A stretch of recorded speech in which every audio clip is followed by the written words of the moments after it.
আমি সাদিক ভাইকে বলছি, হাজারো আলেমের কাছে আমার প্রশ্ন, নবীজি কি এখানে হাদিস বলার সময় আরবি গ্রামার বা এখানে তাসবিদের কায়দা শিখিয়েছেন? শব্দটা তিনি দিলেন ফাস্তাজাহারাহু। এজাহার মানে আপনি যদি তাসবিদের কায়দা পড়েন সেখানে হবে এজাহার মানে স্পষ্ট করা। এখানে স্পষ্ট করার কি আছে?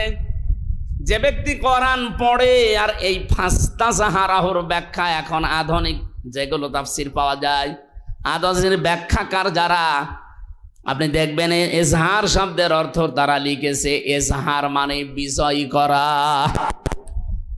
কথা বোঝেন আমার? যে ব্যক্তি কোরআন পড়ে আর কোরআনকে বিজয়ী করার জন্য চেষ্টা করে।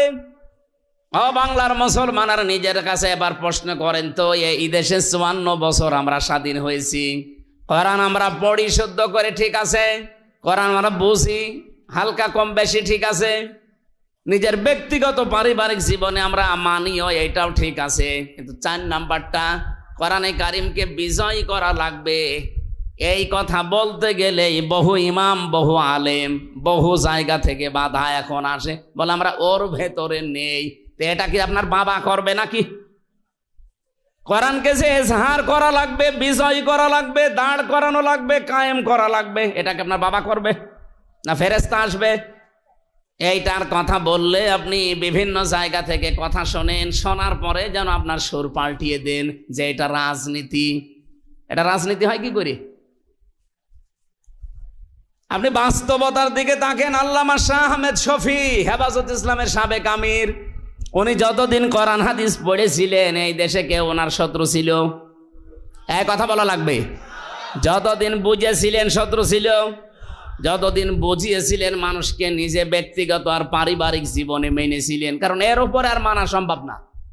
ব্যক্তিগত আর পারিবারিক জীবন পর্যন্ত তিনি মানতে পারতেন, এর উপরে মানতে গেলে কোরআন কায়েম থাকা লাগে, তাছাড়া মানা যায় না।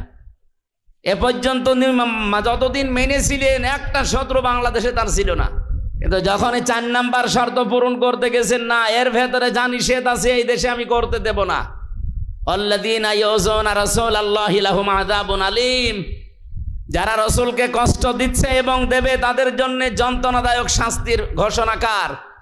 সুতরাং এই দেশে 13 দফা দিয়েছিলেন যে রসুল্লাহকে যে গালি দেবে, অপমান করবে তার মৃত্যুদণ্ড দেওয়া লাগবে। এটা কি উনি বানিয়েছিলেন না কোরআনে আছে?